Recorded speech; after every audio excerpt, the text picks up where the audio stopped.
himself for it. I think that's why it was ballooned over the top. But at the other end, what about that challenge from Lucas Moura on Mkhitaryan? You know what? I've just seen the replay. I think they both kick each other. I think it's just a clash of like the top of your foot where your laces are. It can be so painful because I think it's Moore that tries to clear and it's Mkhitaryan that tries to strike it, edge of the box, and they've both gone in wholeheartedly, and I think that one could be a real painful one. But what a break by Spurs. They should have scored. They should have scored. They're both down and receiving treatment. So whether this is, I presume this is being looked at again. Yeah, I think he may have got something on the ball more, but I think that was my I think he got a little bit of the ball. Yeah, got a little bit of the ball, but I think Mkhitaryan was so committed. We're just watching the replay here. And he does. Yeah, he did. Yeah, I think Mkhitaryan may have done ligament damage because he's still down. Do you think so? Yeah, I think it looks like ligament damage to me. Ankle ligament damage. And that is a worry for Arsenal, and actually Moura as well. He is not terribly happy either, but I think the more serious injury, if it is an injury, is to Mkhitaryan. And you can tell we've got a couple of little screens here, and you can tell on the player's face all the colour's gone from Mkhitaryan's face just for a few moments. And when you do get what we call your rock your ankle or ankle injury. Yeah, it's interesting. John Moss is clearly in communication with the VAR officials and is ready for play to begin with a goal kick to Arsenal. So everything is in the clear. And Mkhitaryan, I'm pleased to say, is being able to walk off the field, and Moura, likewise, is about to come back on. Second goal at Celtic Park. Connie. Yes, second goal for Celtic. He missed his last penalty, made no mistake with this one, Scott Sinclair. It was Charles Dunn who brought down James Forrest, and Sinclair scored his third Premier League goal of the season. Celtic 2, Motherwell 0. So Celtic in control there after losing on Sunday at Hibernian. Hibernian 0, Rangers 0, the latest score tonight, and still Chelsea 0, Bournemouth 0.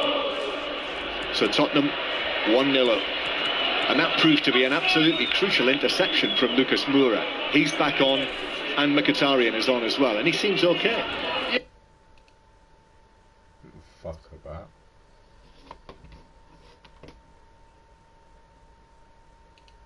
Yeah, they seem okay. I think one of those ones, if you keep it moving. Oh, Maitland-Niles very nearly lost it on the edge of the box to Dele Alli. Just was able to nick it away. That was a chance though for Sissoko, wasn't it? It was a chance to put Spurs 2 up, should have scored, ballooned over the ball. I think he may have been celebrating before the ball even got to him. He's 15 yards out, hit the target. Here come Arsenal, Maitland-Niles, lovely, beat 2 men, and then gave it to Mkhitaryan. Ramsey crossing towards the back post. Trippier got underneath it, headed it away. It will be in the challenge with Trippier. The ball runs for the Tottenham right back, who then plays it into Iwobi, and it bounces behind for a goal kick. Yeah, at the moment Spurs seem to be winning the possession battle. They seem to be winning the physical battle as well. The balls are dropping to them. Got a bit of a look at the moment. Creating possibly the better of the chances as well. Obviously Arsenal had a couple, but Spurs at the moment are using the ball better than what Arsenal are. Well, this is the competition that Tottenham last won over 10 years ago now, back in 2008, when Wanda Ramos was the Tottenham manager. They've won it 4 times, Spurs, in its various incarnations. Arsenal haven't won it since George Graham was the manager. It was the trophy that Arsene Wenger was unable to win, the domestic trophy that he was unable to win. And when they last won it, Dion, you'll remember this, it'll be in your playing time, when Steve Morrow famously broke his arm in the celebrations, when Tony Adams tried to sort of lift him up onto his shoulders, didn't he? And he fell through over the top and broke his arm. I think he's been in many a pub quiz. Steve Morrow, many a pub quiz. Yeah, I was reminded today that he actually got his medal at the FA Cup final that year, because it was Arsenal Sheffield Wednesday in both finals, and Steve Morrow was giving his League Cup final winning medal on the day of the FA Cup final. That's incredible. He couldn't go up and get it. And he couldn't go to the celebrations because he was in hospital. I seem to remember the Arsenal players all turned up in a bit of a state in the hospital. 1-0 to Tottenham. Here come Arsenal on the left-hand side, and as it slid forward for little Torreira, he can't reach it, and it's behind for a goal kick to Tottenham. I'm feeling a little bit of frustration. Arsenal fans getting a bit frustrated now, down in front of us, you know, misplaced pass, and they're up on their feet and they're shouting and they're saying, you know, they want better from their team in the final third. That's where it has gone down for Arsenal, final third, probably making the wrong decisions. And also Mkhitaryan not being able to take that chance when he was through, and Son at the other end afterwards made no mistake. So Arsenal 0, Tottenham 1. There's no Mesut Ozil on the bench, but isn't it nice to see a League Cup tie being played between two really just about full strength teams here? Yeah, I mean, the managers have done themselves proud tonight. They've both said, listen, I want to win this competition. They've put really strong teams out, and it's made for a really good opening start to the game. Yeah, I have a feeling that it wouldn't be this strong the team if Monsieur Wenger was still in charge.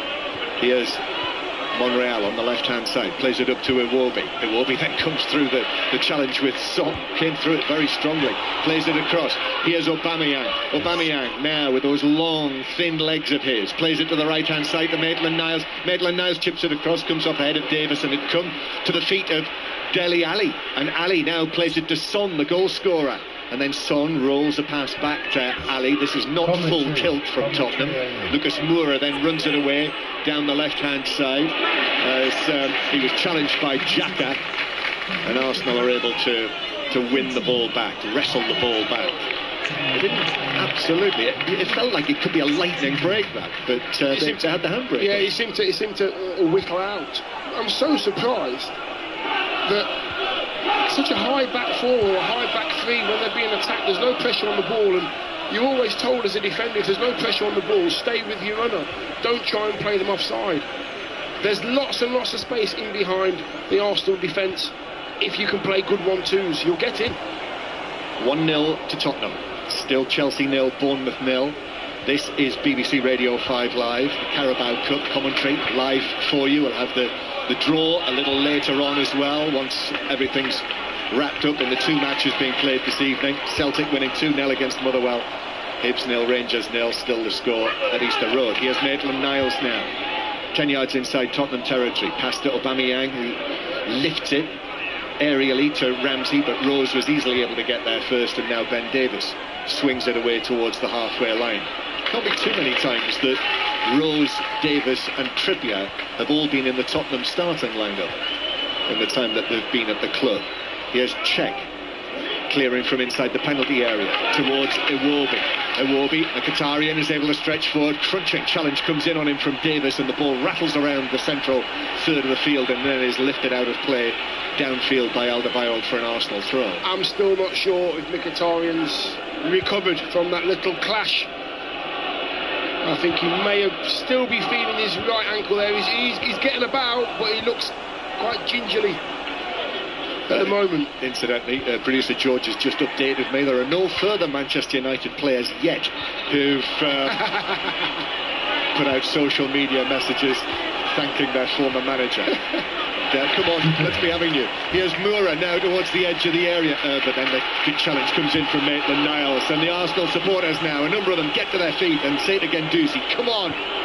He gives it to his midfield partner, the number 11, Torreira, and he just actually comes to a dead stop and plays it back to Guendouzi. It's because there's no movement, you know, he's coming forward at pace, and he wants to play somebody, but I'm looking at Aubameyang, I'm looking at Ramsey, I'm looking at Mkhitaryan, and away, but they're all in a straight line. You can't be like that. You can have one focal point, and then you've got to have 3 or 4 players in and around. Make yourself available. Enjoyed watching Torreira so far in his Arsenal career, haven't you? Yeah, Did you see him at the World Cup? Yes, we did. I don't think I did a Uruguay. Yeah, I did. Tidy little player, actually. Little sort of one of those players that you don't want to play against. You don't want him on your toes because he's a whole little player. He's dogged. Doesn't get out your way. Don't think he's got a spare ounce of extra weight either, has he? Mind you, not many of them do. No.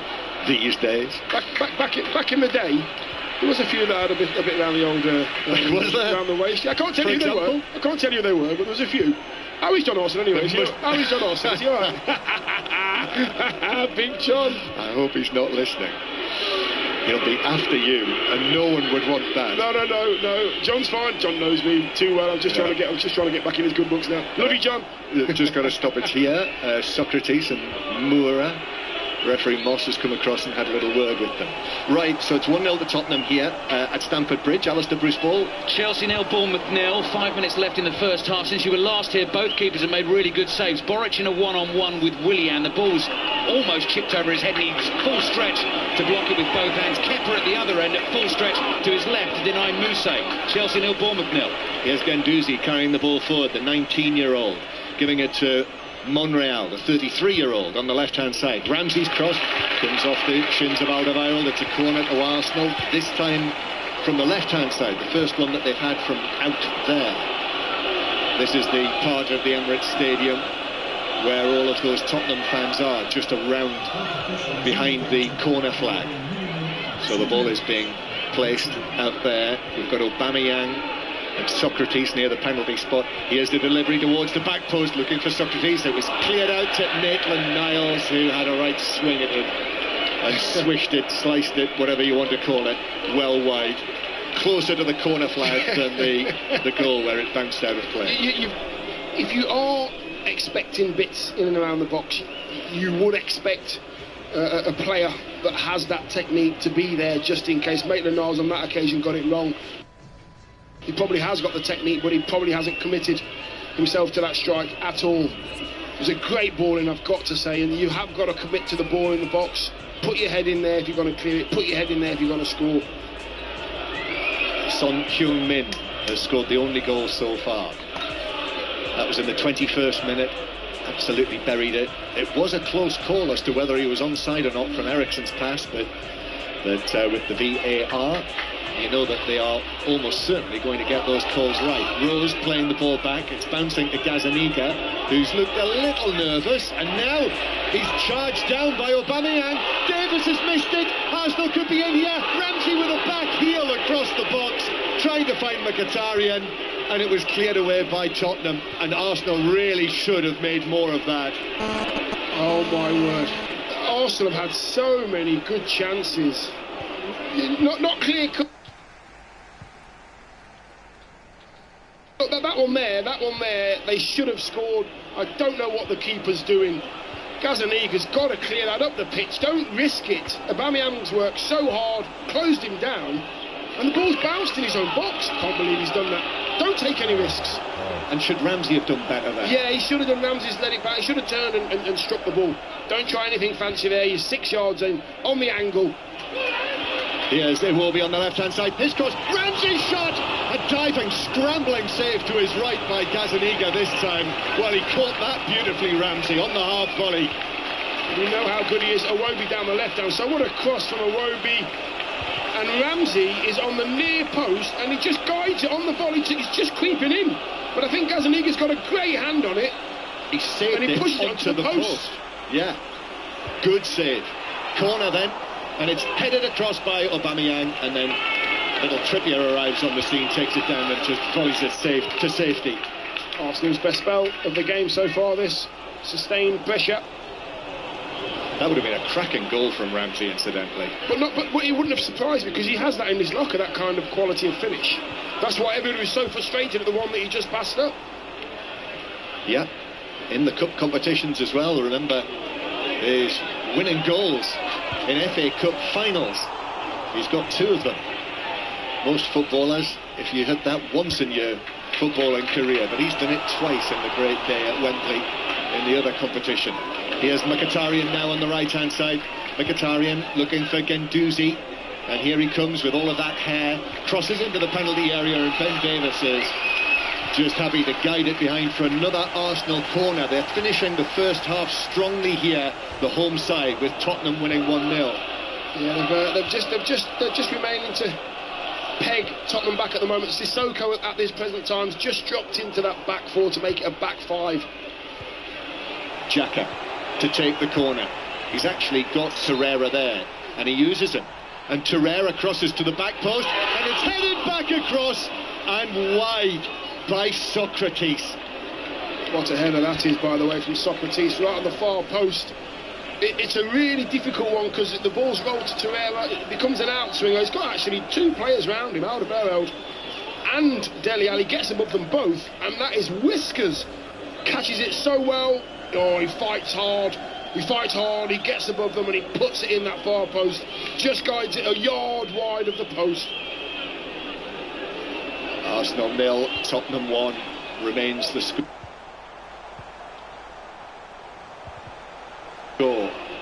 In the 45th minute here.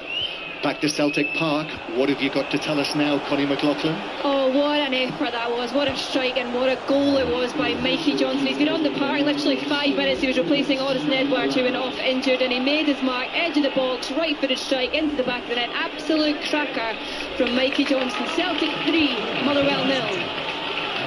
Thank you very much. Still Hibernian 0, Rangers 0 in the other match in the Premiership. Still 0-0 at Stamford Bridge. It will be chesting it down on the edge of the area. Alderweireld clears it away, and now Dele Alli volleys it forward, but Arsenal, there's no one in a white shirt anywhere near it. When you said that it was Whiskers, I thought that was going to be some footballing rhyming slang that I've never heard of. Sorry, I can't help you with that. I thought you were going to come up with something absolutely extraordinary. I'll think of one for the second half. Whiskers super meat. 2 feet. Not bad. It was 2 feet wide. It was Whiskers. Here is Arsenal. Monreal crossing from the left-hand side, but it's beyond Mkhitaryan, who is able to collect the ball, and here's Maitland-Niles arriving, and his cross to the near post is too close to Gazzaniga, who will chest it down and hold that ball into his chest as if it's the Imperial State Crown. You know, it's incredibly frustrating watching Mkhitaryan there. He's on the corner of the box, out wide right. He's waiting for Maitland-Niles to get around him, and sometimes you don't use that player. He just makes that run to create a bit of space for the cross, and Mkhitaryan should have crossed that ball. Still 1-0 Tottenham, but Arsenal now have racked up the chances.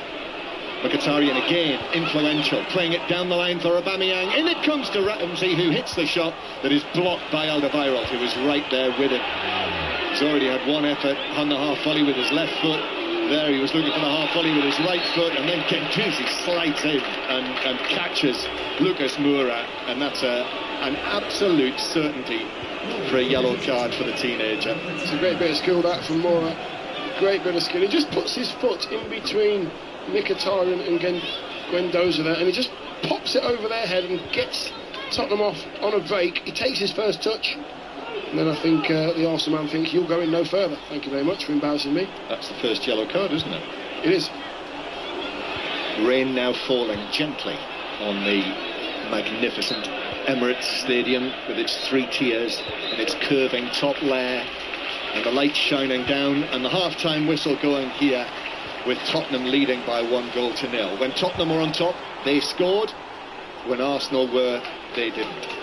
That's the difference. That's basically what the first half has been all about. Spurs have just taken their chances. Arsenal have created a fair few. Ramsey could have taken one. Struck a great one at the near post. What a fantastic save from Gazzaniga. But on reflection, I think Spurs have just nicked it, I think, with the quality in the final third. Enjoyed that though as a half of football. Son Heung-min certainly buried the chance that he had just about halfway through the first half, and that is why at half-time here it is Arsenal 0, Tottenham 1, and Mark Pugac is here with us at the Emirates. It's a beautifully simple game, football, Dion, isn't it? Mkhitaryan misses a great chance, Son takes his. Thank you, move along now, let's have a cup of tea, nothing to see. That's it, that's it, isn't it? Really, is it? Absolutely. If you don't take your chances, especially in one-off games like this one, you will come a cropper. I think if you get your chance, you've got to concentrate, you've got to be a finisher, you've got to take what's there for you. And if you keep creating and you keep missing, the other team won't. Simple as that, and Spurs haven't. You look at Son and Mkhitaryan, they're interesting, aren't they? Because Son is so efficient and he takes his chances so well. Do you not get the feeling with Mkhitaryan, the same at Man United, that there's always a little bit more there? Yeah, there is. He's a very good footballer, Mkhitaryan, a very good footballer, great brain, 2 good feet. But if I'm saying right, I've got to put my mortgage on who's going to score one-on-one, it's definitely going on Son. He seems to finish emphatically all the time, left and right foot. He seems to be more reliable in front of goal. Mkhitaryan's got to do more. Arsenal have got to be more ruthless. What they don't want to do, Arsenal, is start falling back into the ways they used to be. We'll be okay, we'll get our chances, we'll win the game because we'll create so many chances. At the moment, you're being put to the sword because you're missing too many. Yep, Tottenham are too good for that. Tottenham leading by goal to nil at half-time. 0-0 at Stamford Bridge. Stephen Reid, what have you made of what have you seen there? Of course, it goes straight to penalties if it's level after 90 minutes. What have you made of Bournemouth, Stephen? Do you know what, as the game wore on, they came more and more into the game. At the start of the game, Chelsea had a lot of possession, caused Bournemouth a few problems, and it almost felt like a matter of time before they were going to score. I think they had the best 2 chances of the game. Willian slid a great ball into Giroud and a decent stop, and Ruben Loftus-Cheek, who's been pretty influential in the first half, slid a great ball through to Willian, and he had a great chance and a good stop by Boric. And when Bournemouth do go forward and they win possession and get it into the front too early, they look dangerous. But on the flip side of that, when they do, that's when they look a little bit wide open and vulnerable to counter-attacks from Chelsea. But as the game wore on, Sarri's becoming more and more animated on the side. A bit of frustration from Chelsea towards the end of the game. So I think Bournemouth will go in happy. Chelsea a little bit frustrated that they're not winning 1-0 at least. Thank you very much, Stephen. So second half commentary here from the Emirates with Tottenham 1-up live on 5 Live Sport, and on Sports Extra is the game between Chelsea and Bournemouth. Let's go to the Hibs Rangers game. Half time there, already for side. Yes, Hibs 0, Rangers 0.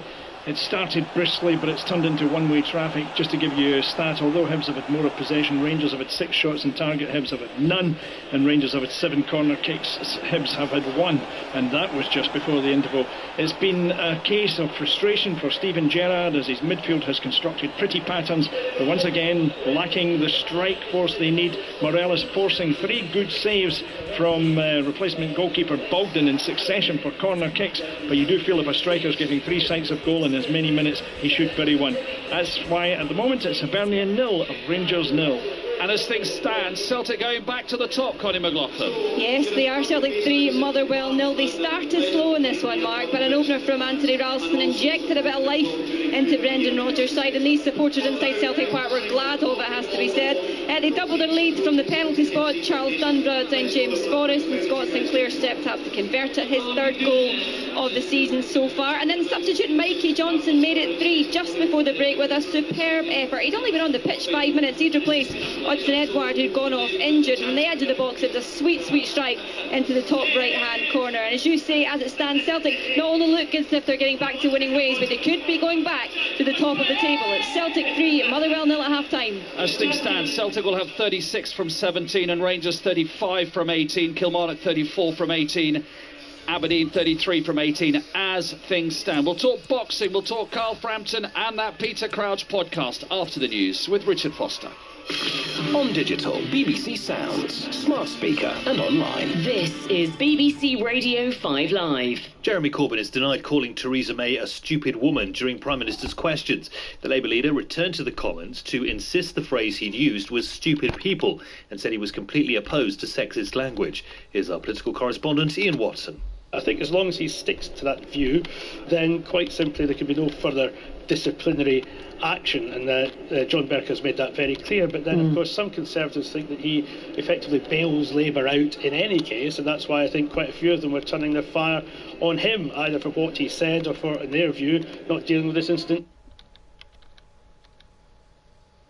seriously enough. The government has set out its plans for a post-Brexit immigration policy. It'll apply to EU and non-EU citizens and will give priority to skilled workers on higher salaries. But tens of thousands of low-skilled people could still come to the UK to work for up to a year.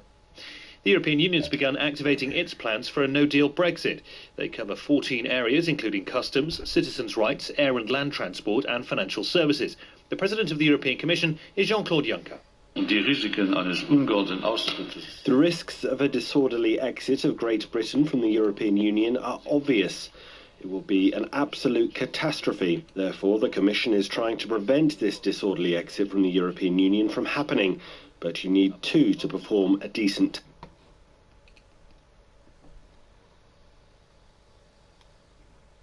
tango.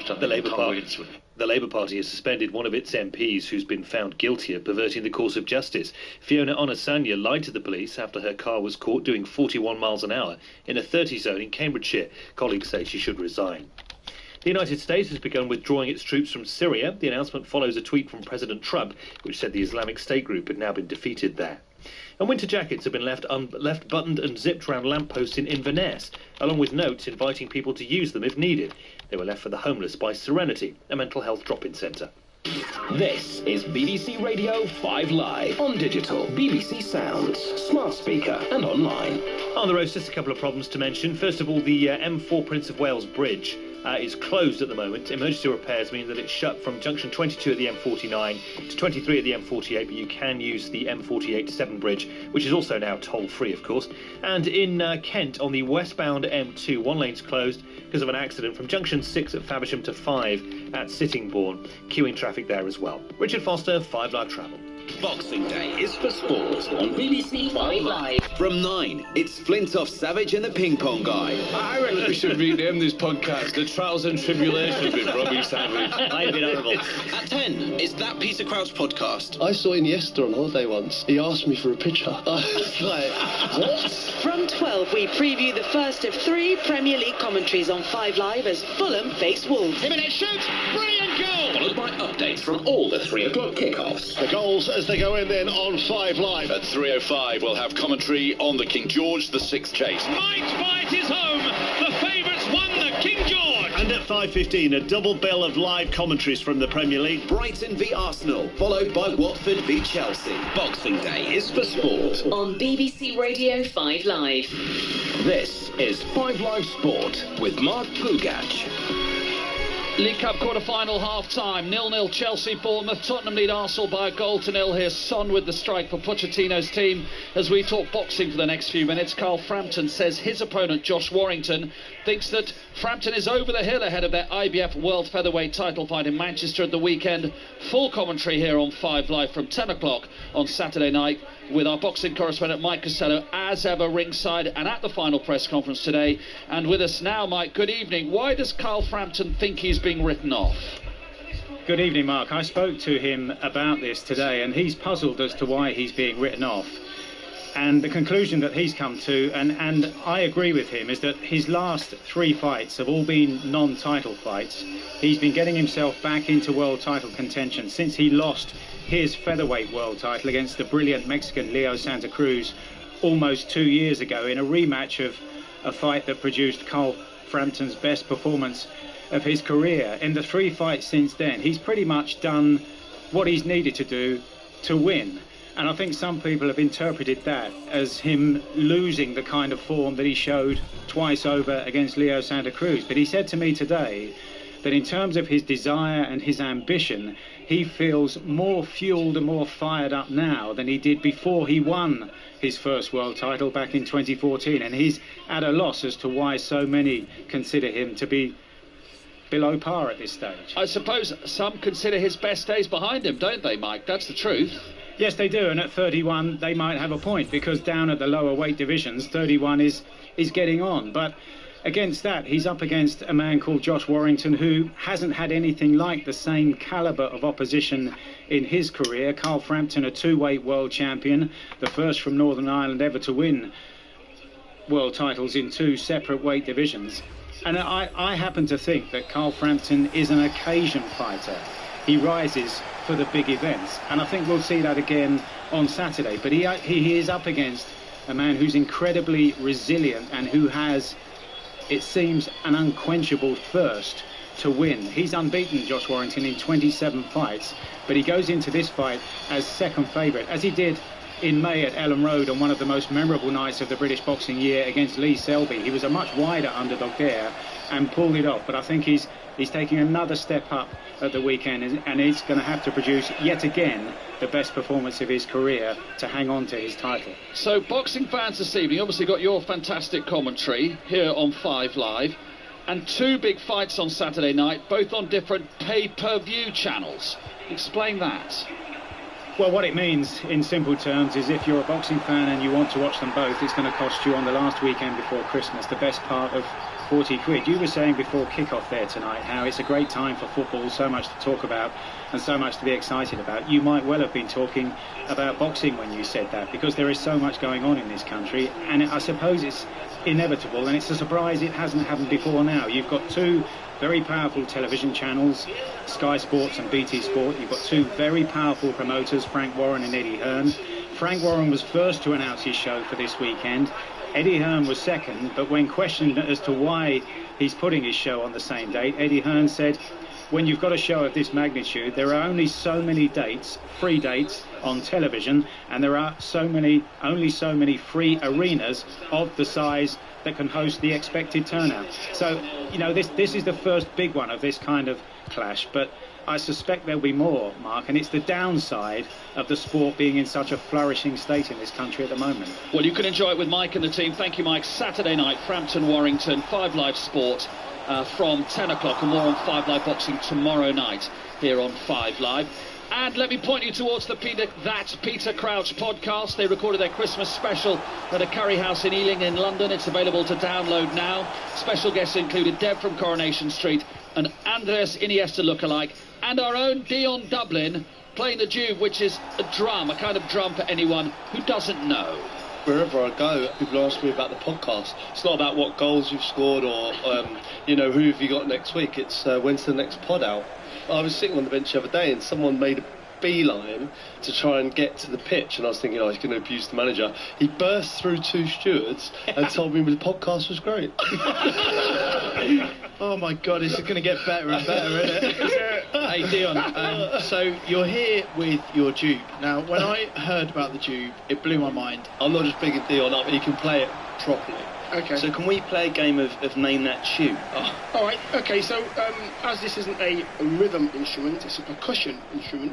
What saying? Whoa. What's the distinction between rhythm and? Because rhythm, you can play the lyrics to a song. So you'll hear the lyrics to a song from a guitar or a piano. Or from a percussion instrument, you'll hear a rhythm. What he's obviously saying is because he's playing the drum here, playing Guess notes. That Tune as a proposed game is a dreadful game to play. But you may get it. Name that rhythm. But you may get it. You may get it. Try this one first, okay?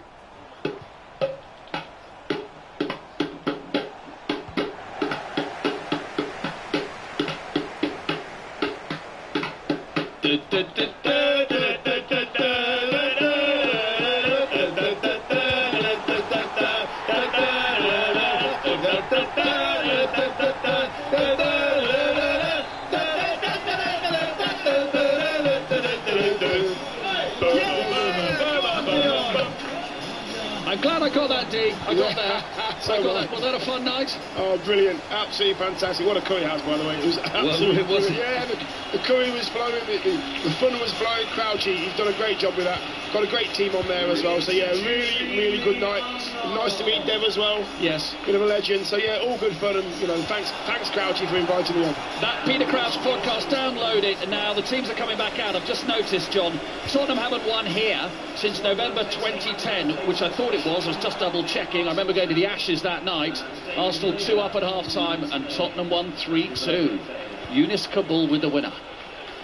Arsenal are having to make a change, Mark, here. Koscielny is coming on, the club captain, and it is Mkhitaryan who has had to leave, so I guess that will be a carry-on from the incident, that coming together between him and Lucas Moura. Never seemed to get comfortable after the collision with Moura.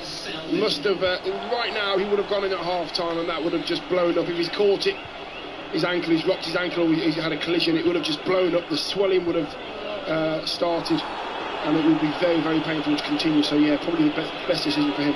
Yeah, so Koscielny started the last 2 matches after coming back, had Achilles injury. If you remember, that was in the Europa League semi-final last season against Atletico Madrid, and it meant that he missed the World Cup. So he missed out on being a part of Didier Deschamps' World Cup winning squad, and only now in December returning to action. So he's onto the field. So obviously Koscielny now and Socrates are the central defenders. Actually, Xhaka is still at the back, so 3 central defenders. I'm thinking, Dion, that Arsenal have switched to. I think what they've done is I think they've just nudged Monreal on a section and Maitland Niles as well. Yeah, there's the wing backs. Arsenal going back to Koscielny, who's going to allow it to run to check. So it is Arsenal 0, Tottenham 1, with the second half underway here, and thousands of people still filing down the gangways back to their seats. The teams now then, Arsenal, who have conceded a throw-in on the halfway line, Czech in goal. Strong teams tonight, if you weren't listening in the first half. So Maitland-Niles and Monreal are the wing-backs now. Koscielny, Socrates and Xhaka, the three central defenders. Torreira and Guendouzi, Ramsey, Iwobi and Aubameyang. And the Tottenham team, as it started the match, ball played through the middle for Lucas Moura in the chase, but it will run through to Petr Cech. So Gazzaniga in goal. A couple of errors in the first half, but also a couple of very decent saves from the Argentine. Back four of Trippier, Alderweireld, Davis and Captain Rose. Midfield of Winks and Sissoko, and then Eriksen, Ali, Son and Moura. And some excellent movement between the four of those forward players. Harry Kane is among the Tottenham substitutes, and both teams have strong benches. Arsenal 0, Tottenham 1, which, as we've been saying, it's very refreshing to see in this League Cup competition, the Carabao Cup, as it is now. Xhaka chipping the ball away from the halfway line. Here's Trippier, who's doubtful for this game, but is obviously playing in it, and he's played well as well. Iwobi sending the ball past Davis. Aubameyang very nearly onto that, and Davis just recovered and nicked the ball away from him. Yeah, just offside there. Really good idea from Iwobi, outside of his right boot. Just tried to steer it round Davies. And Aubameyang was offside, but it's a really clever ball. That's what's going to happen for the rest of this game now. Aubameyang has to stay there. He has to try and get onto the shoulders of the centre-halves and the full-backs. Make them worry about him, because in the first half they weren't. Arsenal 0, Tottenham 1. It is still Chelsea 0, Bournemouth 0. And just a reminder that in this competition this season, if they are level after 90 minutes, it will then go straight to penalties. Still Celtic 3, Motherwell 0 and Hibernian 0, Rangers 0 in the two matches in Scotland. 5 Live Sport on air till 10:30 tonight. And here's Lucas Moura playing the ball to Eriksen. A sliding clearance from Xhaka, claims that it came off that arm of Christian Eriksen, and then in any case Eriksen trips Lucas Nacho Monreal, and it's a free kick to Arsenal, 10 yards inside their own half. Just catches him there right in front of his manager Eriksen, not letting Monreal get away with it. Awful pass from Xhaka in centre field, gave it straight to Son, who was then tugged over. Referee Moss has played an advantage, and then Sissoko's pass evades Lucas Moura, so Czech's able to come and pick it up. It's very messy at the moment, isn't it? Very messy. I don't know what he was trying to play there. I think the right decision there was to give the free kick. Yeah, exactly, and regroup. There was no real advantage for Spurs at all. Awful pass by Xhaka.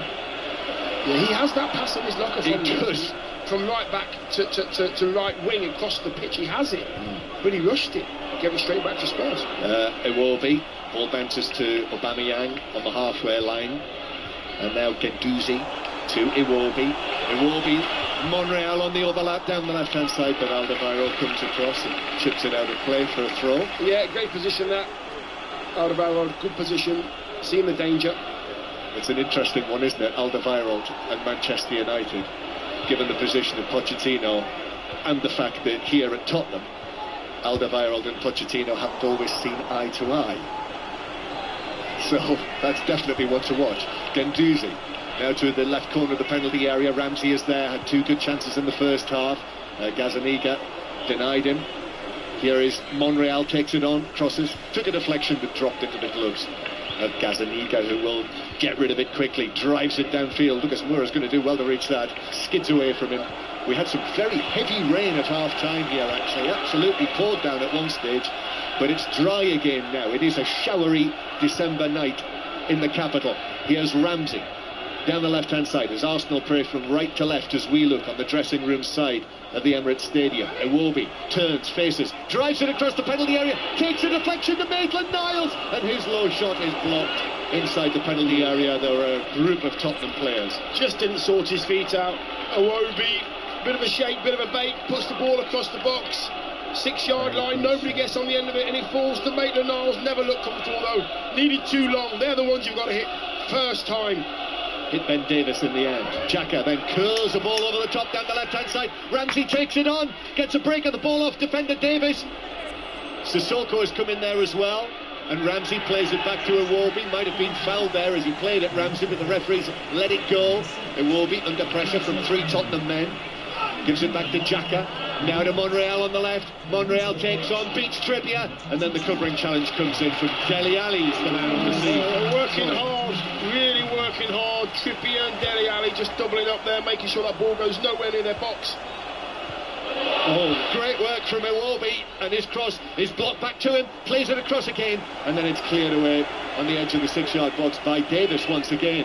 Arsenal, red shirts, white sleeves, pressing towards the edge of the Tottenham penalty area, now into the full-back position. Iwobi is there again, just going to have to get to my feet, because everyone's standing up to the left. Dele Alli is able to squirrel it away, but then Xhaka receives it near the halfway line and switches out towards the right-hand side. Here's Socrates. Genduzi's appeared right away over there on the far side. Unmistakable with that shock of frizzy hair. Back into the Arsenal half it goes. Xhaka, left-footed. He hits a pass. Now to the right-hand side. That's the sort of pass that Dion Dublin was just talking about. Maitland-Niles goes through a couple of challenges. Ball runs towards the dead ball line. It's swept across but was out of play before Davis cleared it away. So it is still Arsenal 0, Tottenham 1. Son's first half goal for Spurs here. What about Stamford Bridge? Alistair, Bruce Ball? A little bit ahead of you, 10 minutes gone in the second half. Still Chelsea 0, Bournemouth 0. Pedro's just come on for Willian for Chelsea. Loftus-Cheek has just gone close. Ruben Loftus-Cheek, Stephen Reed's probably been Chelsea's most creative player this evening. He has been. Every time he gets the ball, he looks a threat. He's positive, he's driving forward. And as much as they can get him on the ball as possible in the next half hour, they just need to get the ball to him, because he's really grown into this game. Also just wondering when we might see the appearance of Eden Hazard. 10 minutes gone, second half. Chelsea 0, Bournemouth 0. Tottenham in possession near the centre circle. Back it goes though from Winks to Trippier. And Trippier's forward pass is cut out on the halfway line. And then Iwobi is closed down by Trippier, who does well to win it back for Tottenham. Dele Alli keeps his feet extremely well against Torreira, who put in the challenge, but Dele Alli found Moura first. Lucas Moura trying to tee up Son, slightly behind him, didn't run for Dele Alli. Now Harry Winks, a couple of touches from him, plays it to the left hand side. Danny Rose is then barged over by Aubameyang, who challenged him from behind far too heavily and gave Rose the opportunity to go down, which he took. Yeah, just a little nudge there. Aubameyang coming back, centre forwards challenge. I know exactly what they're like. Centre forwards can't challenge. We were rubbish at challenging. But the thing is, you were also a defender as well. Well, I wasn't bad at challenging, actually, to be fair. When you were playing up front, did you challenge badly? And when you were playing at the back, did you challenge well? Yeah, well, the thing about it is, I only had one style of challenge, and it was very physical. Very physical. When you're playing at the back, you tend to give away a few free kicks. And you don't want to give away free kicks in this position. We are about 25 yards out. On the left-hand side, Spurs is left. Ericsson has just taken 2 or 3 steps back. Yes, he is. He's ready. Trippier runs away from an angle, free kick. Ericsson over the top, and Cech goes down to his right. Had a good sight of it and was able to shove it away to the right. They seem to. It's really. It's going wide. I'm seeing the replay here. It's going wide. Cech wasn't to know that, so he makes sure, gives away a corner, but they don't seem to hit the ball too hard, and it moves and waves in the air. Corner is taken back, and now Winks will lift it in, but that's beyond everyone and through for a goal kick to Arsenal, who are still 1-0 down. You were a little bit Paul Whitehouse there, weren't you? When you said terribly physical. Terribly physical. He's a Tottenham fan, isn't he? I mean, Chris Waddle has told me in the past that he is a Tottenham fan, and the whole Julio Jodio thing that they had going may well have related to Chris Waddle. Chris tells a very funny story about Paul Whitehouse. He's got many we need Chris. He has got many funny stories. One of these times, Arsenal 0, Tottenham 1. Throw in that Trippier takes infield to Dele Alli. Touch with the outside of his boot. Couldn't find Ericsson. And Tottenham go back into the centre circle again. Mauricio Pochettino now, arms crossed in that way that he does. Walked big strides with his head looking down. Tottenham, his team, playing the ball back to Winks. Square to Ericsson. Ericsson's pass over the top for Son. Son at full tilt. Drives it across, but Cech is able to drop down on it at the near post, with Moura arriving in the middle. Son's movement is so clever. He's actually offside. Son is offside on that move. Linesman didn't see it. but he's so lively. He goes, it's what you call one run for the defender, one run for yourself. Goes towards the ball and back in behind. Harry Kane warming up. Dion to our left. He's had a little bit of a illness, I think a cold this week. Guendouzi plays it over the top.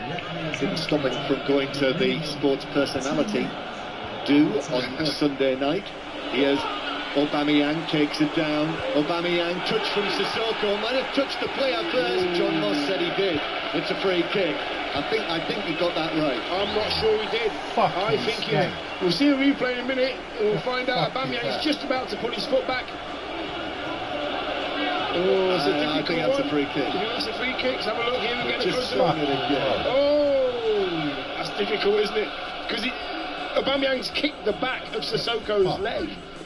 That's a hard one to call that. The referee was closer than us though, Johnson. He was closer than us. We've seen it twice, and first time I thought I was right, second time I thought you were right.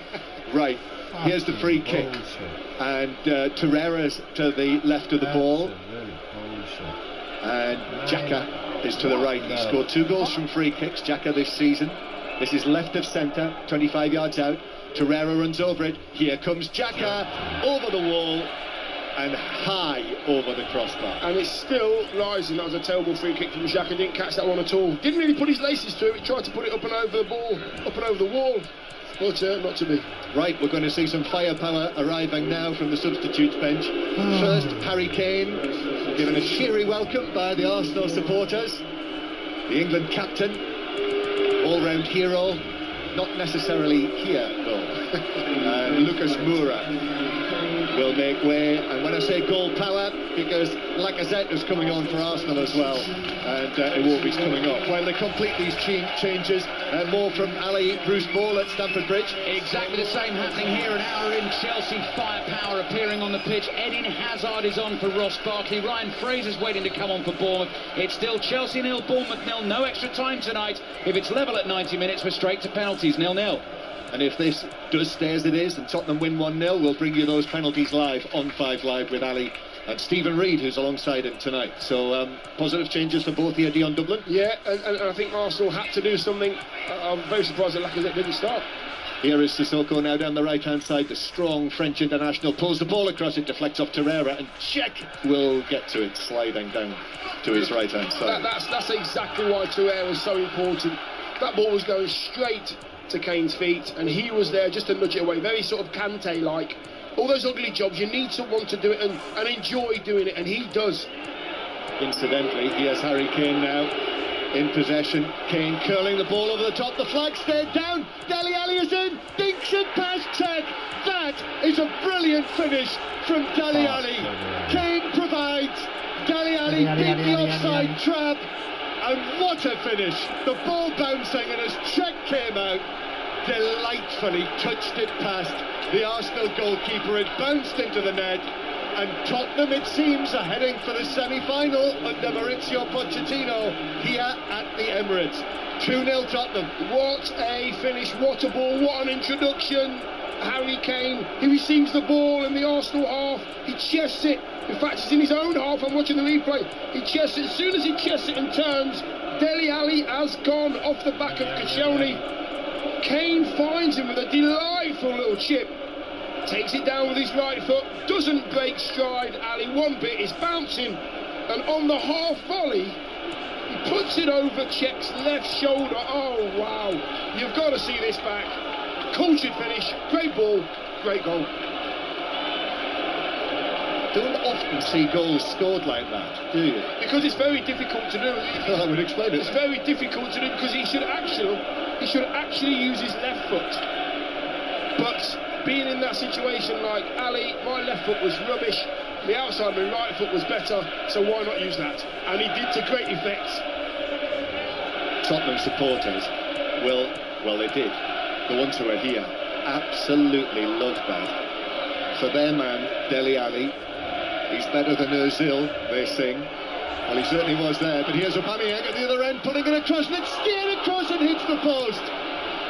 Lacazette with a chance, rolled it goalwards, and it came off the foot of the post and bounced wide. Can't keep missing chances. I don't care if it's hit the post, you've got to put that in. Aubameyang's Oh, it's really positive. Aubameyang goes in, he hits the corner of the 6-yard box, he's running towards goal, and he just pulls it back towards the penalty spot. There's Lacazette in his stride, left foot. It was always curling away, but if he gets a better connection, that is definitely a goal. Well, chances that Arsenal have missed, and Tottenham lead here by 2-0 on BBC Radio 5 Live. Time already is running out for Unai Emery and his team. We're into the last half hour of this match. Arsenal came from behind in the league match on the 2nd of December. Can they do it again? I have my doubts. Just feel, as you've mentioned, Dion, that too many chances have come and gone. Yeah, and they have to be ruthless, especially in cup competitions. You have to be ruthless. If you get a chance, you have to make sure at least you hit the target. It's really frustrating for a manager, I would think, to keep creating and keep missing. Arsenal playing the ball over the top down the right-hand side for Maitland-Niles. Harry Winks got a touch, but he deflected the ball out of play off Torreira, so it's a throw-in for Tottenham. Our colleague, our good friend, Jermaine Jenas, has sent a message out about that Dele Alli goal, and he said 3 words: that's just ridiculous. And he's not wrong. It was a very cultured finish, and he was very relaxed, and because he's got that in his locker, Dele Alli, they've got to create more chances for him. I mentioned that Dele Alli song that they sing. Well, they are very much singing it here at the home of Arsenal, the Tottenham fans. Ericsson, quite heavy, the challenge from Xhaka, and Ericsson does well to keep it in, and there's a little reaction there from Xhaka. Ericsson, they both went to ground. Ericsson got up, they were tangling, the ball was there. I thought Xhaka, there was a little motion to kick out there by Xhaka. Yeah, Xhaka was just about to run away with the ball, and he just grabbed his leg there, Ericsson. Tottenham, remember, finished with 10 men when they met earlier this month when Vertonghen was sent off. Here come Arsenal again on the right-hand side. The ball driven across by Ramsey, driven into Rose. The ball loops high. Going to see another Arsenal change in a moment, and it is it's one of the youngsters, Eddie Nketiah, who's going to come on. The teenager. There's more goals in this game. There's at least another 1 or 2 goals in this game, most definitely. Arsenal corner. Xhaka has gone across there to take it. So Arsenal need one quickly, though, I would say. Xhaka taking it into the near post, and who's there? Harry Kane is there to head it up and away, back out to the far side. The Tottenham left, and actually he's found a teammate in the space of Son, and he has been able to play it forward, and it's deflected to Ericsson on the left-hand side. Guendouzi has gone back hit with him. Ericsson plays it square. Winks has a little look as the ball runs into his path. He's got Trippier if he wants to use him. Winks does a whole 360 degrees, then gives it to Trippier, who beats Aubameyang, gives it back to Winks, puts his foot on the ball, curls it in. Son with a diving header under pressure, but under pressure from Socrates can only head it wide for a goal kick, and Tottenham still lead by only 2-0. Yeah, seemed to take too long there. Spurs, they had the momentum. Son was on the break, and they had 3 or 4 players breaking. Just, they weren't decisive enough. Right, the change. Guendouzi's coming off, so one of the 2 men in the middle has to be sacrificed by Unai Emery, and on comes Nketiah to go over to the right-hand side, Dion. Yeah, I think they're going to go with a flat 3 up now. Lacazette down the middle. Aubameyang will possibly stay more to the left, and I think Monreal is just sitting behind him as well. So yeah, there's a lot of firepower now on that pitch for Arsenal. Nketiah, 19 years old, who was an England under-21 international, was part of Eddie Boothroyd's winning squad in Toulon during the course of the summer. Scored only 2 goals for the first team, both of them last season in this competition against Norwich. He has checked the ball at his feet inside the area, being closed down by Harry Kane. Incidentally, Harry Kane tonight is playing in a League Cup tie for the first time since September 2015, which was against Arsenal. Ball is back with Gazzaniga, who is picking it up.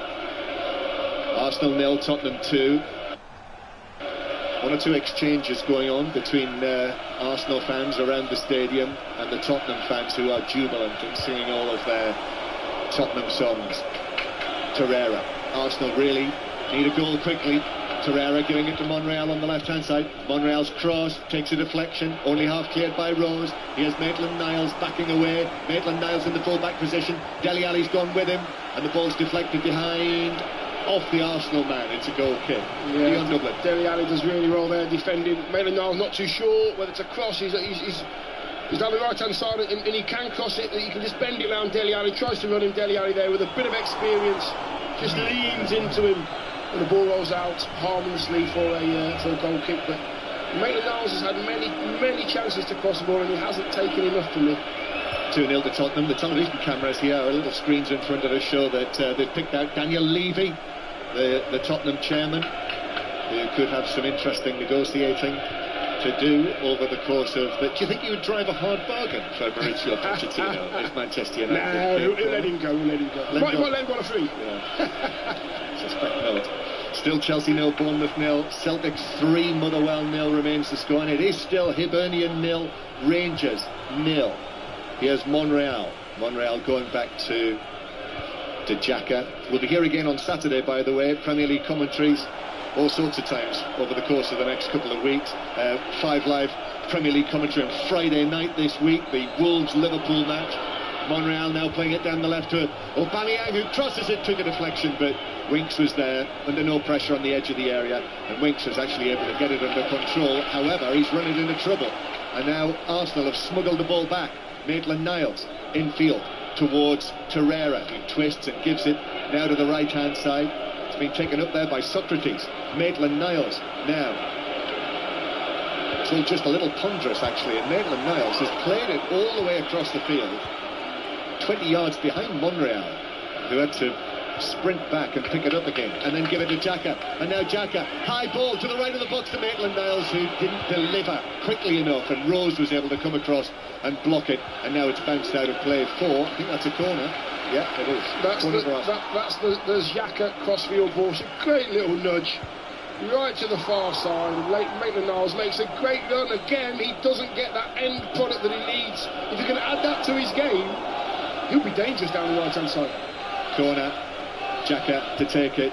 Home supporters urging their team on. Delivery of the near post. Ooh, group of players there. It's bounced. Hasn't gone behind yet. It's driven across and then driven across again and blocked on the edge of the penalty area. Diving header keeps possession for Arsenal.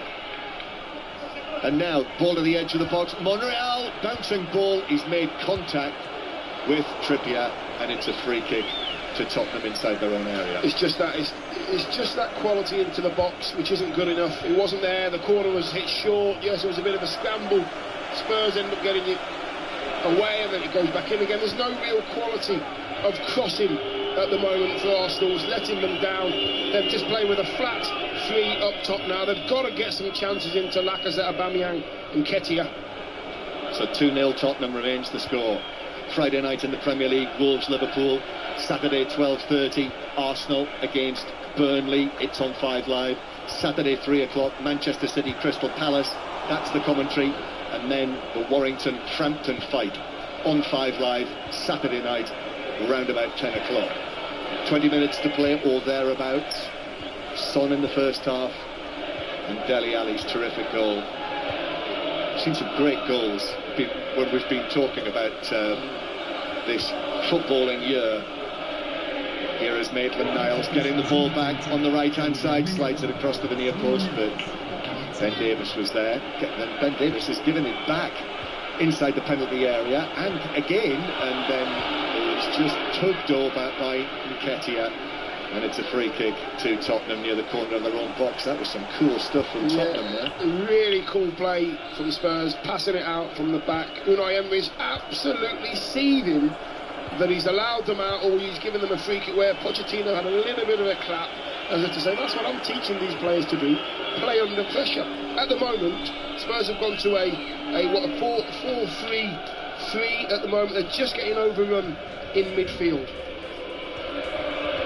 Ball played forward for Tottenham. Socrates heads it away, and now Danny Rose's ball over the top, but that will just bounce away through to Petr Cech. So still Arsenal 0, Tottenham 2. Spurs songs continue to ring around the Emirates Stadium. I see some of their supporters, one of them waving a South Korea flag which denotes the part that Son has played in this, and Son is here after Xhaka has given it away. Son to Kane. Kane now back to Son, left side of the penalty area. Tottenham looking for a third. That would definitely finish it off. Then Winks is caught in possession, and Socrates is able to turn away and give it to Maitland-Niles on the right. Time very much running out now for Unai Emery's Arsenal team. Long ball played forward, looking for Aubameyang, stretching header away by Trippier. Danny Rose with the ball at his feet, sends it over the halfway line to Harry Kane. Takes the ball back into his own half. Harry Kane is then blatantly tripped by Ramsey on the halfway line. Free kick.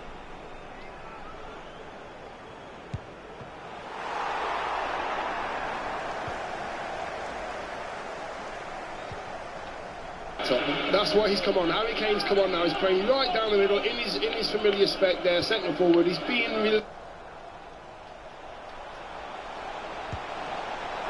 reliable for Spurs. The ball's going into him. He's taking the contact from the defenders. He's making sure that he holds on to the ball, and he's bringing his other teammates into play. They're now having more possession because in the final third they've got somebody they can rely on. This is 5 Live Sport from the BBC. On air till 10:30. We'll bring the penalty shootout from Stamford Bridge if it comes to that. But Tottenham in control here. Dele Alli, scorer of a wonderfully taken second goal, which came almost on the hour. Set up by Harry Kane. He was through one-on-one. Oh, what's happened here? Something's been thrown. It might be a bottle, a plastic bottle, from the crowd at Dele Alli from the far side of the ground, and it hit Dele Alli. Oh, and I see Dele Alli has turned around as he walks back towards the centre of the pitch with 2 fingers up on one hand and a 0 on the other, and he's taken quite a knock there, and he's rubbing now the side of his head. I can't see any blood. In fact, I think on the picture we've got in front of us here, I can actually see a water bottle that is lying on the pitch.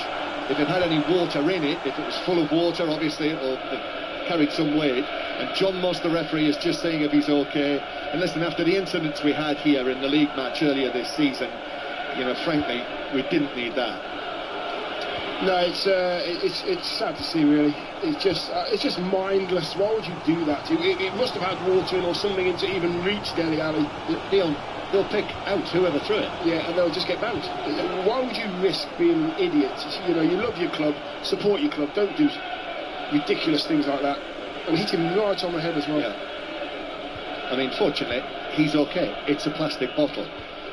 But you think, you do think what it might have been. Well, John, let's give it no more time. He doesn't deserve any more time. Arsenal 0, Tottenham 2. Got to Stamford Bridge in a moment or two. Chelsea, Bournemouth. Bournemouth have never been in a major semi-final. Here's Monreal. Aubameyang slips as he plays the ball across. He did catch the pass though to Lacazette. Taken on by Torreira now. Torreira through the middle. Sissoko with a challenge right on the edge of the D. To say, I thought that looked like it should have been a free kick. Referee Moss says no. He got the ball. Yeah, there's contact there from Sissoko on Torreira. Headed forward by Nketiah. Offside flag is up against Lacazette. I'm not even sure it reached Lacazette, but it's a free kick to Tottenham on the edge of the area. Just seeing the replay now of that Torreira run. He's beat one, he's beat two. I think Sissoko got the ball.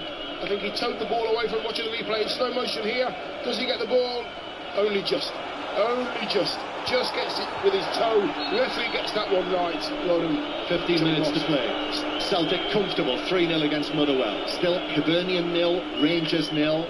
And as for Chelsea, Bournemouth, Alistair Bruce Ball. 13 minutes to play, 13 minutes away from a penalty shootout. It's 0-0. Watching the game with the former Republic of Ireland international Stephen Reid.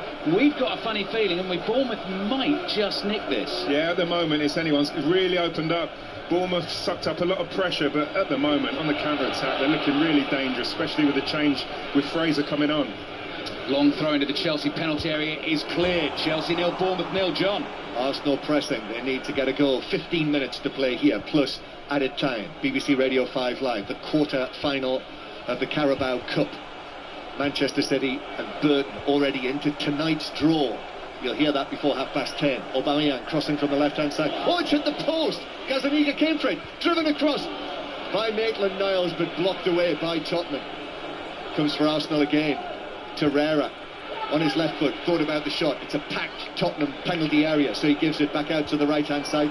Socrates has taken it out there. Dele Alli has gone with him. Socrates drives it into the near post, but Gazaniga will gather.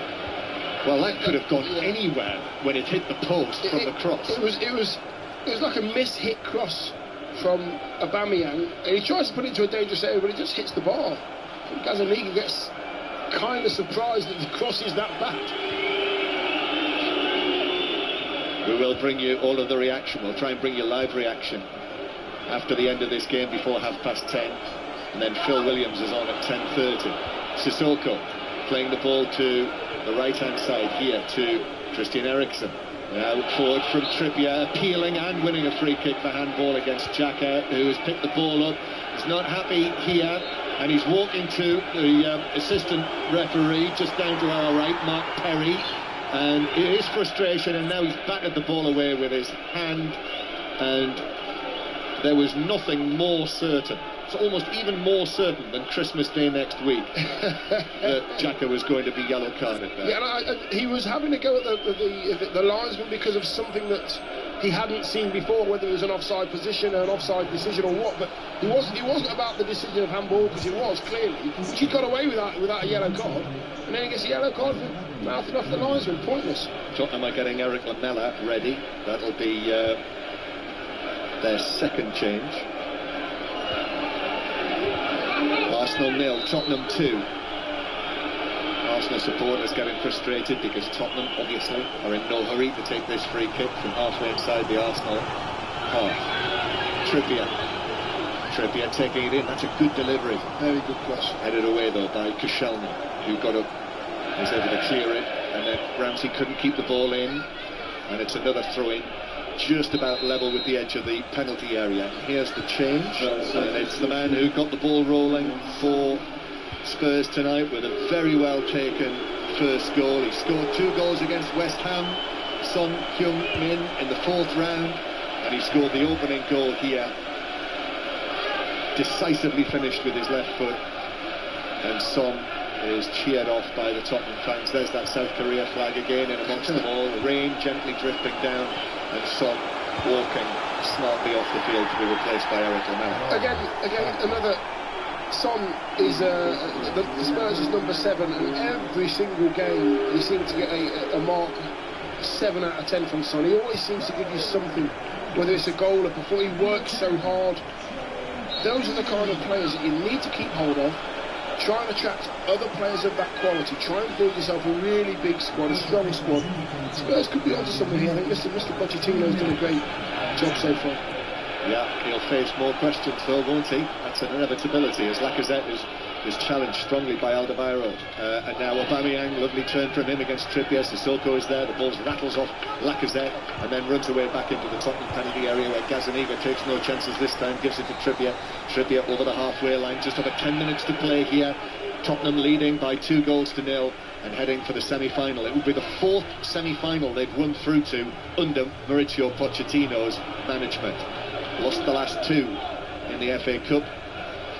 Dele Alli very nearly caught in possession, then winks on Torreira. That might have been a free kick. The referee's allowed it to go. Ball in the centre circle. And now it's played out by Maitland-Niles to the left-hand side to Monreal. High cross towards the edge of the 6-yard box. Danny Rose heads it away. It's won back by Maitland-Niles. He lifts it over, winks. Then Sissoko challenges him on the edge of the area.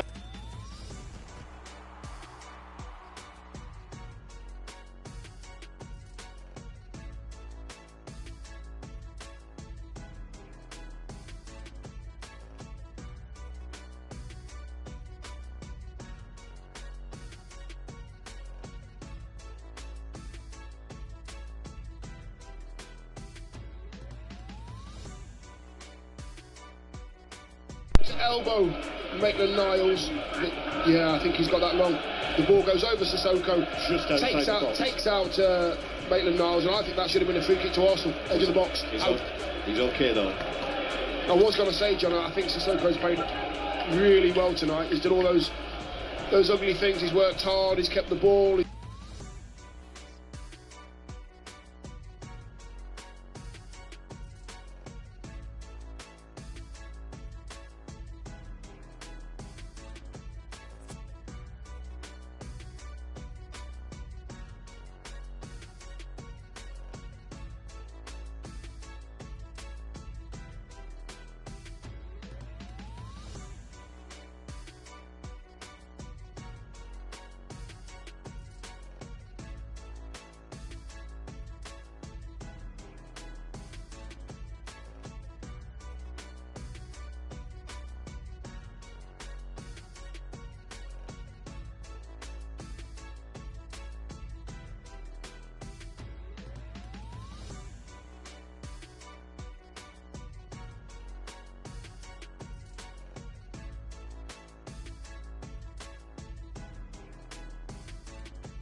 And also what he thinks of the new Villa regime with Dean Smith, that Brian Little was one of the first managers that I ever had to go and interview, and he was brilliant to talk to, and he tells a great tale. Play back underway here. Here's Harry Kane on the left-hand side for Tottenham. Pulls it across. Ericsson in some space here. Turns over the angle of post and bar and behind the goal. What an effect Harry Kane's made when he's come on. You know, just holding off the defender there, going down the left wing, picks out a pass, picks out Ericsson, edge of the D, strikes it from the edge of the box, 20 yards out. It's a decent save from Cech. It's moving at pace, but just that little bit of security up front. Ericsson being allowed to go where he wants to go. Dele Alli working incredibly hard. And I see that the images are now widely available on social media too, of the plastic bottle being thrown from probably the first row, second row of the stand on the opposite side of the ground. Here's Danny Rose doing well into the penalty area on the left-hand side, drives it towards and then under pressure over the dead ball line.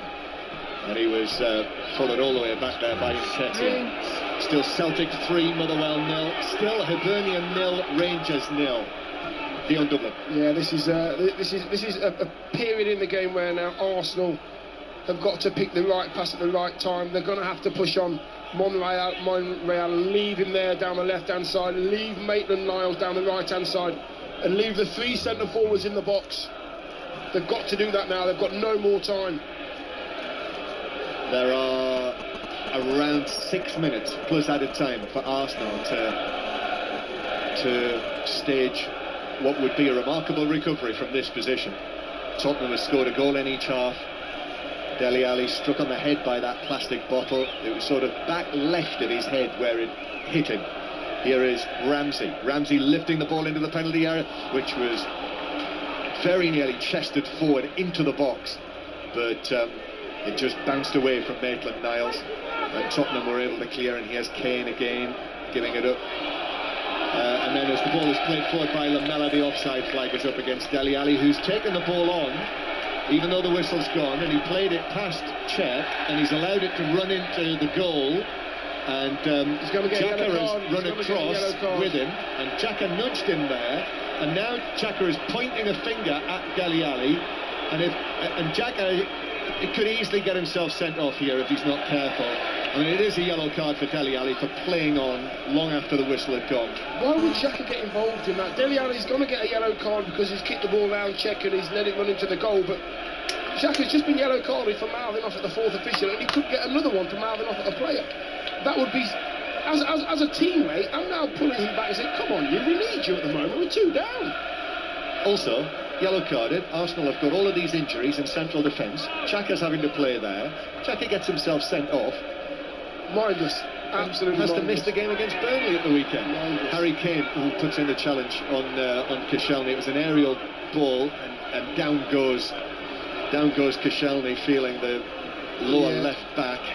Awkward fall, that really awkward fall. There was a looping ball that was coming out. It was coming out towards the centre circle. Now Harry Kane knows that Koscielny's not one of these defenders that likes to sit and wait for you to get control.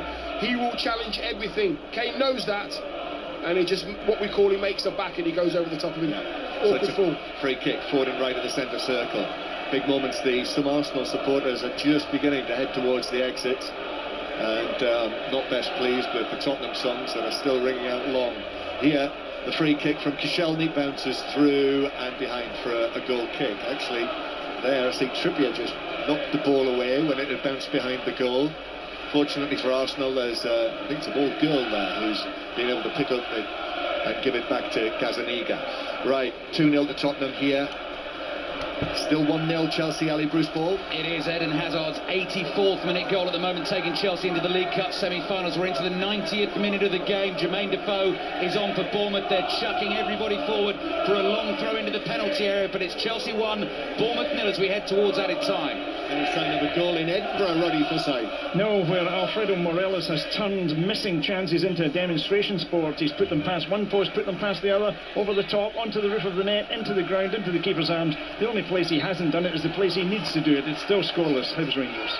So Celtic are heading back to the top, leading as they are 3-0 against Motherwell. Now Harry Kane is shielding the ball on the ground from Xhaka, who's getting involved again. Has he got something on Saturday? I don't know what's wrong with him at the moment. He's a very angry man. He's got to calm himself down and contribute to this Arsenal comeback if there is going to be one. Long ball forward, like I said. Oh, lovely flick to Aubameyang, left side of the box, drives it across, takes a deflection, and it's caught by Gazzaniga at the near post. Well, they're playing 4 minutes of added time at Chelsea, and they lead 1-0 through substitute Hazard's goal. Here, Tottenham lead 2-0. And Mauricio Pochettino, whatever is being said, and we'll be talking about that quite possibly for months, about whether he's going to stay, whether he's going to go, about the negotiations if it comes to that between Arsenal and Manchester United.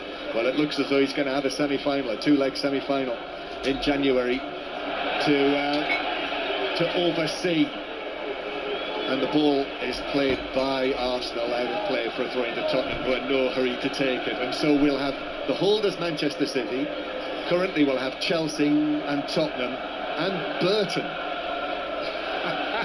Who do you want in that draw? That's brilliant, isn't it? I'm so happy for them. I really am. Well, it doesn't matter what. Exactly. It's a great tie for Burton. It is.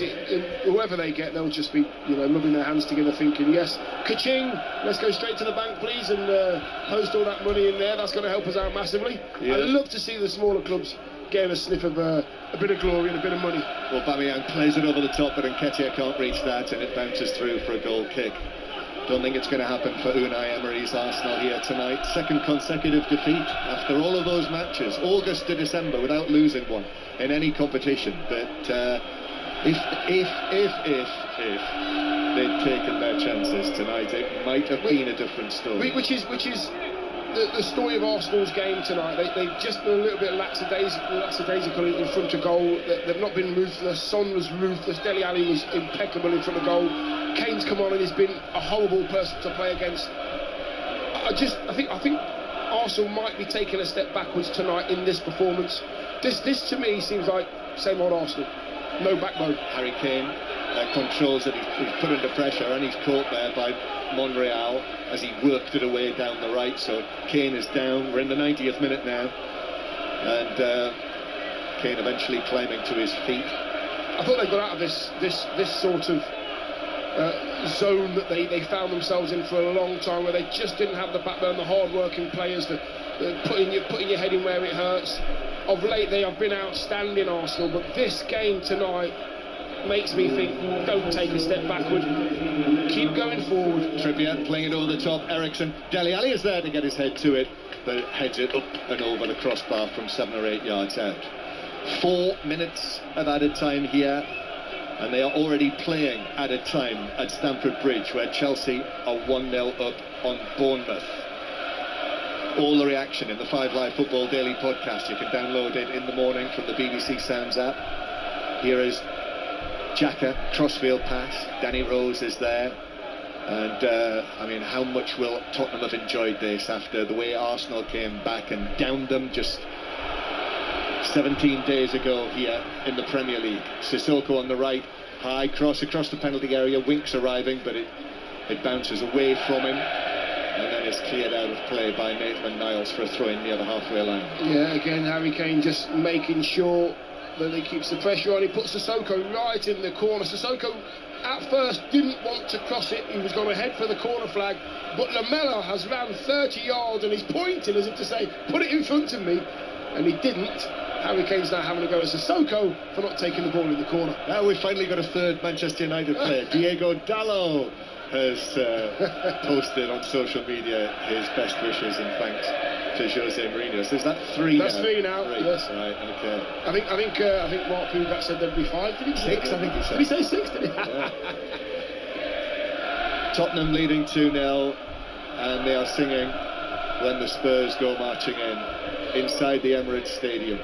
They are seconds away now from a notable victory, knocking Arsenal out of the Carabao Cup as Socrates is shielding the ball from Lamela's over there. It's next to where the Tottenham fans are. Dele Alli is going to take this throw. He bounces the ball down. He's in safe ground there in front of the Tottenham fans. It's only about 20 yards away from where the bottle was thrown, so you know that will make headlines whether you like it or not, Dion. I'm afraid to say that side of the game cannot be ignored after the appeals for calm here tonight. That was an incident, the plastic bottle that was thrown from the crowd and hit Dele Alli on the side of the head. That will there will definitely be repercussions, no question. I just don't know what people are thinking. To throw something at a footballer on the pitch, how ridiculous. Arsenal breaking away, but they've got less than 2 minutes to score 2 goals. Trippier, though, gets there first, ahead of Aubameyang. He's had a really good night, Kieran Trippier. What a good player he's turned into, hasn't he?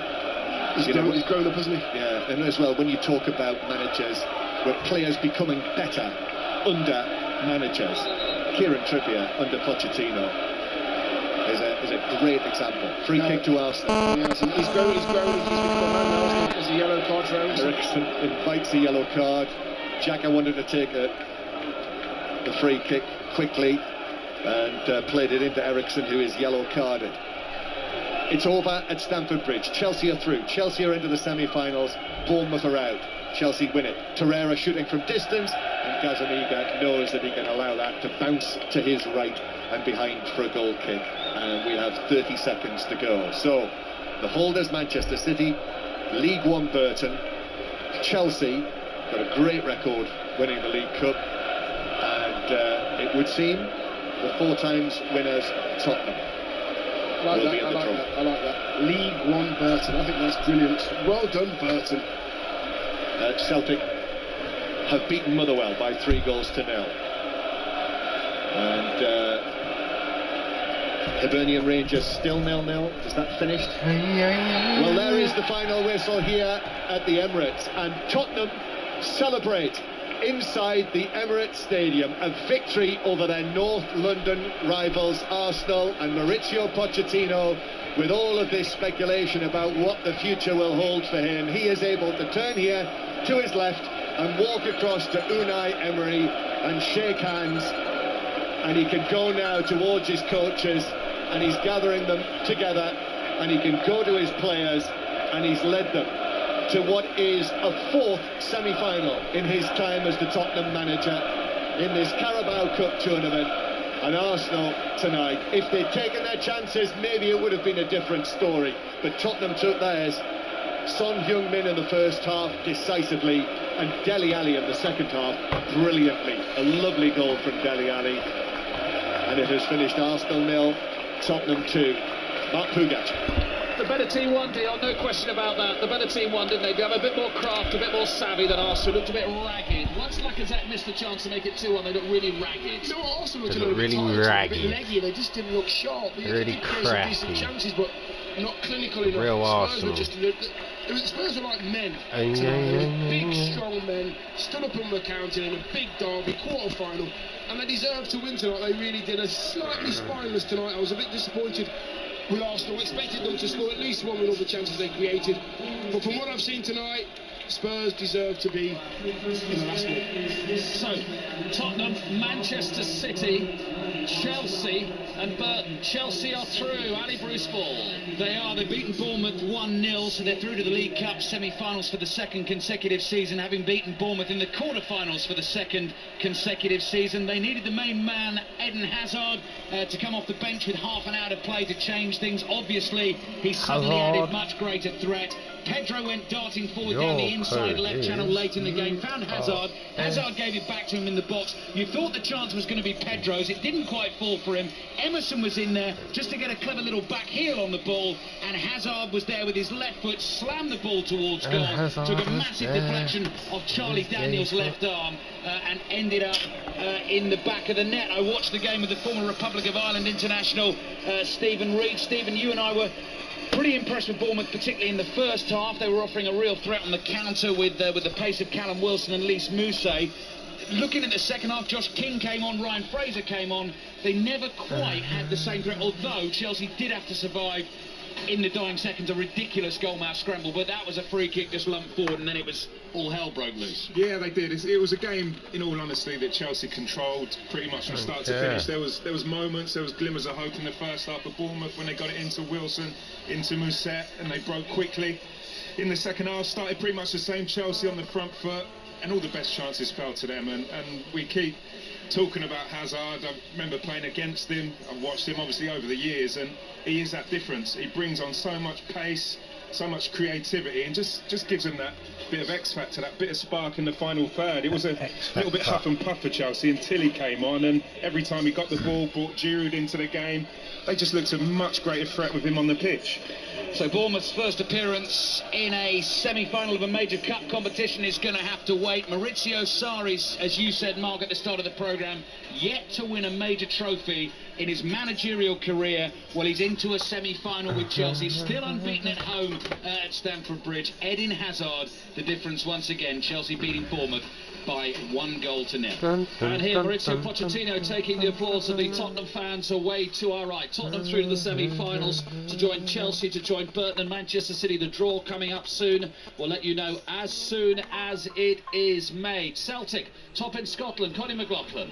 Yes, they are top, and the Celtic fans, Mark, leaving Celtic Park tonight know how important that victory was. They had a look of delight and relief on their face leaving this stadium. The game itself, Anthony Ralston opened the scoring after some decent play from Odsonne Edouard. Scott Sinclair made it 2 from the penalty spot, but it was substitute Mikey Johnson who left the best until last. A sweetly taken half volley on the edge of the box, and that might slightly ease Brendan Rodgers' striker shortage after Edouard had to go off injured in the second half. Celtic, as you say, back top, also back to winning ways. They've got Dundee here on Saturday at Celtic Park. Then a small matter of an old firm game to look forward to on Boxing Day. It finished Celtic 3, Motherwell 0. But Rangers frustrated at Hibs, ready for side. After a 7-year wait, Rangers have twice scaled the summit of Scottish football this month, but they've been allowed only a peek from the peak. On the first occasion, they were beaten by Aberdeen and overtaken by Kilmarnock. This time, they've been held to a goalless draw by Hibs and leapfrogged by Celtic. And they've nobody to blame but themselves. Alfredo Morelos kept getting into fine scoring positions, as a striker should, and he kept missing them, as a striker shouldn't. Hibs beat Celtic on Sunday, took a point from Rangers tonight. Better then from Neil Lennon's players.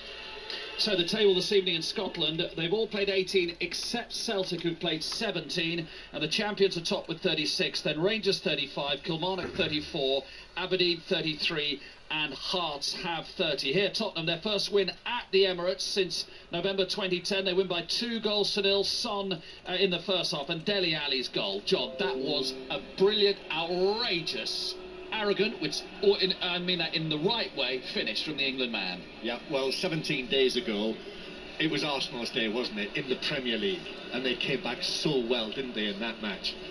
Tonight, in the Cup, it was Tottenham's night, and that really, that quality, that kind of quality that we saw from that Dele Alli finish made the difference, didn't it?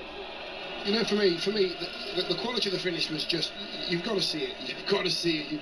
If you get a chance to see the Dele Alli, the quality of the, you know, he sort of took the pace off the ball and he just chipped it over the keeper. But for me, it was the build-up. It was Harry Kane receiving the ball, holding off the defender, spinning to his left. Just could see Dele Alli making him, and he puts it perfectly on the end of his toe. He doesn't have to break stride at all.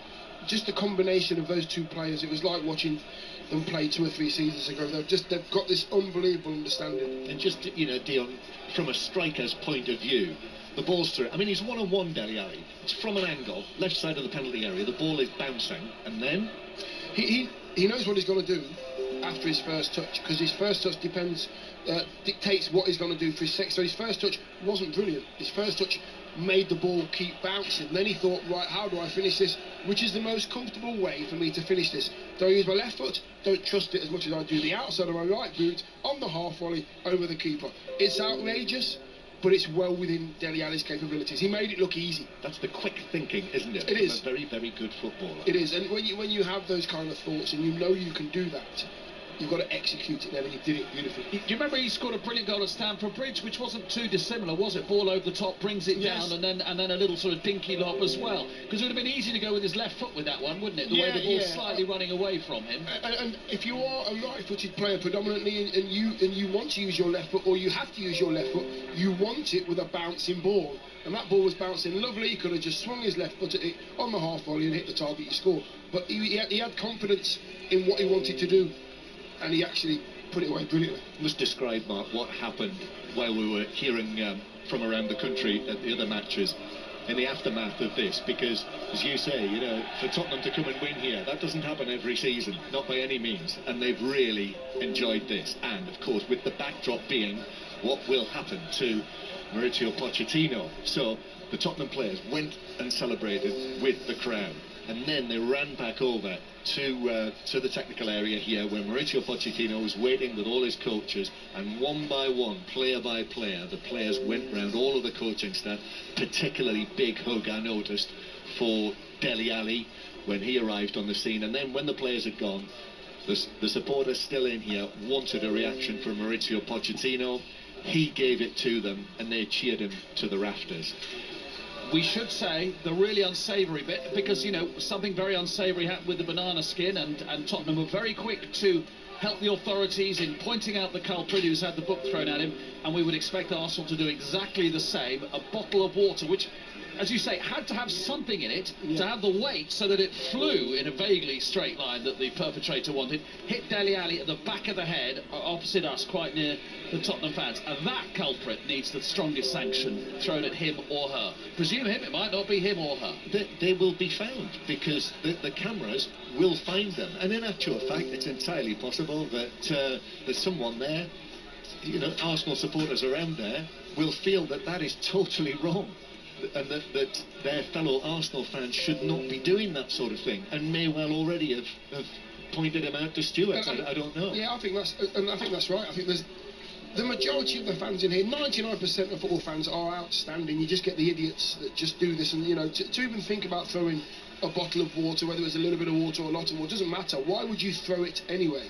You're throwing it to hurt somebody, to hit somebody. Don't do it. And I think you're right, John. There'll be somebody sat in and around that person, whoever it was, and they'll point and say, it was him, he did it. I don't want to sit next to someone like that. But even if they don't, the cameras will definitely find the individual. Just one more, then I want to go to Stephen Reid and Alistair Bruce Ball. Arsenal, we all know they've got a lot of injuries at the back, and the defending wasn't clever for either goal. But they looked tired. They didn't really...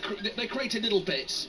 You know where I'm going. And yet, £350,000 a week's not even on the bench on a day where they were crying out for some creativity. This is a massive issue, isn't it? Do you know, or am I exaggerating? No, not at all. I think a lot of players tonight look like what we would expect Ozil to play like. They looked a little bit sloppy, their body language wasn't great, and they needed something in the final third. They needed someone to unlock the door, someone to take a great free kick or a great corner, someone to look to, someone to lean on, you know, a world-class footballer that could drag them through the mire, drag them back into this game. And that player, with that quality, isn't in the 18. And you know why? Because they don't trust him to to give a performance week in, week out. If they don't trust you, you have got a problem. But listen, this manager is only a few months into this job, Unai Emery. You know, he is establishing himself at this club after such a long run with only one man in charge. And if he feels, you know, he's the man who knows what's going on behind the scenes. He knows the relationship, he knows the players. And if he feels that that is what he has to do to establish himself and his authority as the Arsenal manager, then that's what he's going to do. George says Arsenal fans need to realise this is our transition period. The honeymoon is over. The team should never have gone 22 unbeaten. We need to give Unai time. Didn't agree on the starting 11, but the game changed after the Mkhitaryan woeful miss. Not good enough. George, I don't think any of us here would argue with any of that. He does need to be given time, and goals have always changed games and always will. And Mkhitaryan misses and Son scores. Jeff says Arsenal totally outclassed. Dave says ashamed to be an Arsenal fan after the bottle throwing incident. We're a very angry society at the moment. It's football. You lose sometimes. Get over yourselves. Dave, you're a voice of reason and calm in an increasingly vexed society. Well done, Dave. Right, let's speak to Stephen Reid and Ali Bruce Ball. Ali, wow, Hazard. I mean, yeah. You know, well, there's no great mystery here, is it? They bring their best player off the bench and he wins the game for them. Well, but it's exactly to contrast and compare with what you were just saying about Mesut Ozil, and as John Murray was just explaining, there's a reason that, you know, he's not sitting on the bench and Unai Emery's not using him. But Eden Hazard, as he always has done for Chelsea pretty much, you know, 100% committed, comes off the bench with half an hour to go and made the difference, not just by scoring the goal, but as Stephen Reid and I were saying during the last half hour of the game, just every time a ball was pinged into him, there was a little layoff that immediately found a teammate and Chelsea were away, or he would take it, turn, dart past a player. Jack Simpson, the young 22-year-old, who dealt pretty comfortably with Olivier Giroud all night. The first time Hazard ran at him, he basically had to rugby tackle him on the halfway line to bring him down. So it did make the difference. It did win the game for Chelsea. The one point I would come back to, Stephen, from Bournemouth's point of view tonight, they've never been in a semi-final of a major cup competition. They also made 6 changes to their team tonight. They have lost 6 of their last 7 games, but they've started this season so well, they're in a pretty comfortable position. And I just wonder, leaving the likes of Jefferson Lerma out, Ryan Fraser was only a substitute, Josh King came on later in the game, did they give themselves the very best chance in a big game for the club? Probably not, with the changes he made. You look at Ryan Fraser when he came on, and he had a massive impact tonight. He looked a threat, he looked dangerous, he was getting into the final third, he was creating chances. So no, they've not picked their strongest team, and you look at the position they're in the league, and maybe the fans, maybe the Bournemouth fans will look at it and think, actually, we're happy with how we're progressing in the Premier League, become a solid Premier League club. Actually now, we want that next step, a semi-final for the first time in their history, and potentially a final. You've obviously, no disrespect to Burton Albion, you've got a potential semi-final against them, and then you're in the big one. And on their day, to be fair, Bournemouth, as they showed tonight in glimpses, they can compete with the very best in the league. And Mark, in terms of other players that caught the eye this evening, it wasn't a scintillating game of football. Apart from Hazard for Chelsea, I think Stephen and I both enjoyed Kovacic this evening. Yeah, I thought he was good. I thought Ruben Loftus-Cheek was excellent for an hour. I thought he tired towards the end. But the difference ultimately was Hazard, and picking up a little bit at the point we made a little bit earlier on Ozil, especially John and Dion. When Hazard comes on, he makes other players look better as well. Stephen, can I ask you this? Sarah's texted, regardless of who we have on the pitch, she's a Chelsea fan, if Hazard's on, he is simply on another level. I hate to say it, she says, we're starting to become a one-man team. He needs support. Are they a one-man team, Chelsea? I don't think they are. I think they're obviously more than capable of competing against anyone in that top end of the Premier League. But having said that, although they dominated the game tonight, there was a lot of huff and puff, no real good quality end product. As soon as he came on, I was just about to say to Ali there, he made others look better. Giroud didn't really have a touch in the first half. All of a sudden, he's linking the play, he's joining in the final third with Giroud. You can tell that they've got a good relationship together. And what I liked about his goal actually wasn't the finish itself, is what he done after he played the ball into Emerson.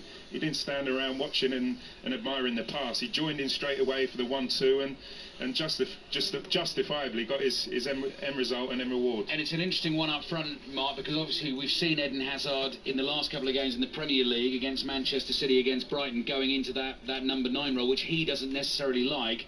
Giroud was pretty ineffective this evening. Morata is out injured at the moment. It will be interesting to see what Maurizio Sarri continues to do with the front three as the games start to come thick and fast. Really, did you see the players tonight?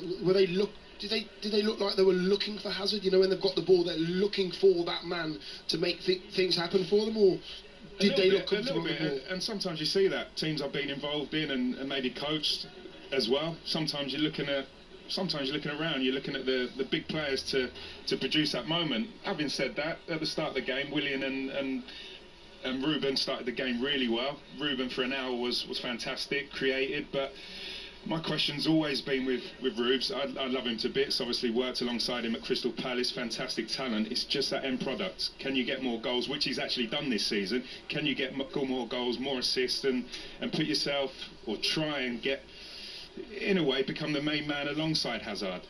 Ali, I know you're going to nip down and try and get some interviews for us, so that's brilliant. Thank you very much indeed. Let me just couple of your thoughts on the Chelsea-Bournemouth game. Rick, Emerson, man of the match. Solid for me, offers so much more down that left than Alonso. Wow, he must be playing well to offer more than Alonso, because Alonso offers everything down the left. Travis, Chelsea played well, but Bournemouth played well too. Took some luck to pull through. Howe deserves a top 6 job, or he deserves to make Bournemouth a top 6 club. Well, who knows? Son, who scored the first for Tottenham here, their 2-0 win. Big derby, very good night for a special night. With regards to the goal, thank you, Dele, for an amazing pass. Dele enjoyed that. When we came here last time, we didn't get the result we wanted, so this was a big test, strong performance. And Dele on Son, very passionate guy, gets his character. And Dele, Ali says about being hit on the head with a bottle. Getting hit just makes the goal a little bit sweeter. George, our producer, tells us that Arsenal have told him they're already examining CCTV to find out the person who threw that. And they will find that person. There's no question about that. Let's talk to Pat Nevin. Pat, good evening, Pat. How are you? No, how are you? Oh, yeah, we're fine, thank you. Listen, before we talk about Scotland, just a word, because we've had another unsavoury incident this evening, and you've said something in the Chelsea programme tonight, haven't you, very strongly indeed, about what's happened, particularly with Chelsea recently, with the chants, and obviously the Man City game, but then the anti-Semitic chants in the Europa League as well. Pat, you've been very strong about that these people simply are not welcome at Chelsea or any other football club. No, they're not. Actually, I've written it on the Chelsea website. I do a column each week, and I was very happy to do that. And it was really quite sickening, really, because when we're talking about the anti-Semitism, sort of the odd racist chant, remember, it's still small numbers, but it doesn't matter. We do not rest on our laurels, and it doesn't matter who's doing it. We come down hard, and simply, we don't want them there. There you are, dead straight, dead simple. Players, manager, owners, other fans, ex-players, we don't want you there. Don't come. Go away. Go away. Well said, Pat. To the point. Great title race in Scotland. Rangers missed the chance, but Celtic back on top tonight. Yeah, Rangers actually played really well tonight. I watched the game against Hibernian. It was 0-0 in the end, although Rangers had lots of chances, just didn't have the quality finishers. But if you look at the league, Celtic winning easily at Motherwell tonight. You look at that league table, Celtic, Rangers, Killie, Aberdeen, 33, 34, 35 and 36 points, and Rangers had a chance obviously to go top again, or stay top tonight. They missed it, but 1 week it's Killie, 1 week it's Rangers, 1 week it's Celtic. Celtic have a game in hand, but on top of that, Rangers won't be disheartened. They were probably the strongest side tonight, and of what was an entertaining game. But Celtic coming up, apart from Dundee, they've got Aberdeen away and then Rangers away. So anything could happen over the next 2 or 3 games. It's not often we've been able to say this. In fact, it's like, in fact, I can't remember the last time I was able to say this. But there's 4 teams fighting out for the Scottish Premier League title, and it's fabulous to see. Yeah, you're not going to forget your mate Stevie Clarke either, are you? No, Stevie's done an incredible job to be, this far up. It's not a fluke. He did brilliantly. I mean, it was quite an incredible start just last week that Stevie Clarke, in the calendar year, not this season, in the calendar year, had most points. More than Celtic, more than Rangers, more than Aberdeen.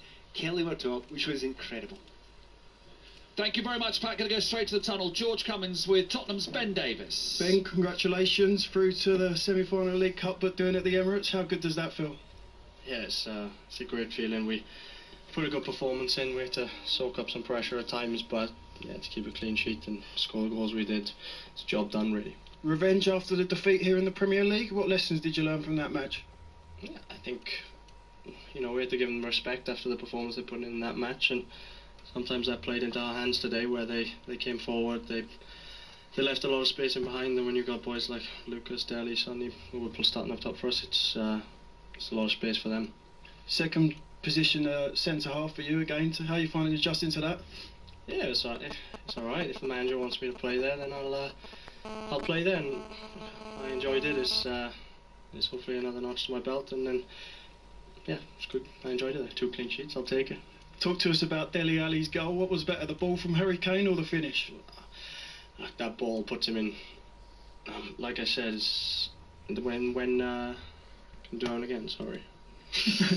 So, what was better, the ball or the finish from Dele Alli? I think yeah, it's tough. They were both top class, but that finish is special. He made it look so easy. And a lot has been said about your manager at the moment, but you can't let that distract you, can you?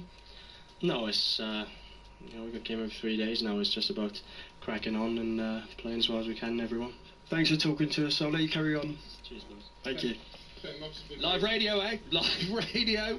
Eat, sleep, football, repeat. Leon's favourite time of year, Pat's favourite time of year as well. Pat, how good was Celtic? 3-0 over Motherwell, wrapped it up by half-time. Bit of a cruise. There is a gap in the Scottish League, but it's only the bottom 4 that are away. The top 8 are really competing with each other. Motherwell just nowhere near capable of taking on Celtic at Celtic Park, and they had it wrapped up at half-time.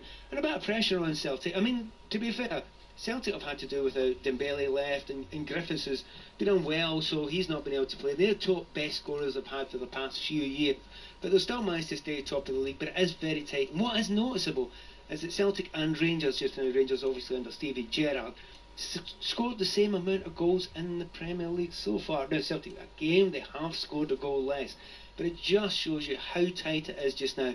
Celtic haven't been motoring anywhere near the standard they have in times gone past, but you've got to put a lot of that down to the fact that they've got a number of very good teams. No easy games. Celtic lost to Hibernian, who are in 8th at the weekend there, but a lot also has to get down to the quality of the coaches. I have never known a better standard of managers in the Scottish Premier League ever. You know, Brendan Rodgers, Stevie Gerrard, Stevie Clark, McInnes at Aberdeen, Levine's a former Scotland manager, Lennon's been in the Champions League with Celtic as well. I mean, it's absolutely incredible, the standard, and they are improving the teams, and they are improving the football up in Scotland. So it's a really exciting, heartening time, and the hope is it stays exciting for a good period of time into the new year. Absolutely. Thank you, Pat, as ever. Season's greetings, happy Christmas and all that to you. And to everyone. Thank you. Phil Williams coming up at 10:30 when we're done. Phil, what have you got for Yeah, us? you're talking about Christmas and people getting a bit stressed preparing for it. We're going to hear from 2 parents who are trying to prepare for Christmas with their 11 children, Mark. You fancy that? 11 children. The eldest is 17, youngest 2 months old. After 11 o'clock tonight, we'll hear from Brian Little, former Villa player and manager, of course, who's got an autobiography out reflecting on his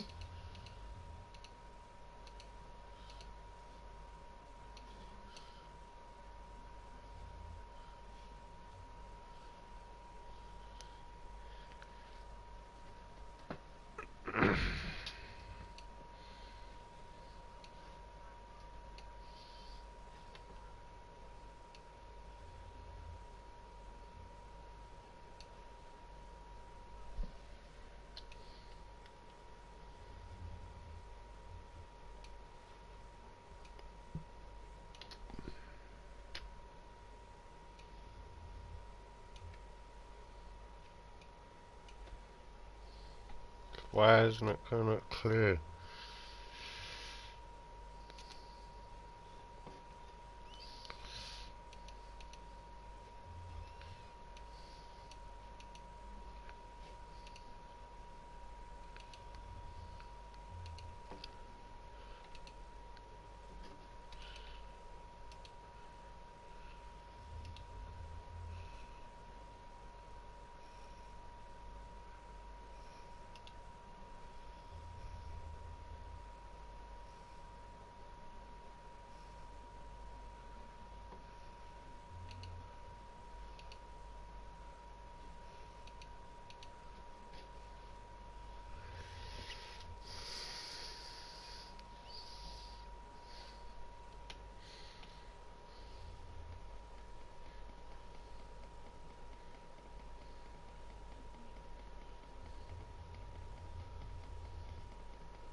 Shit.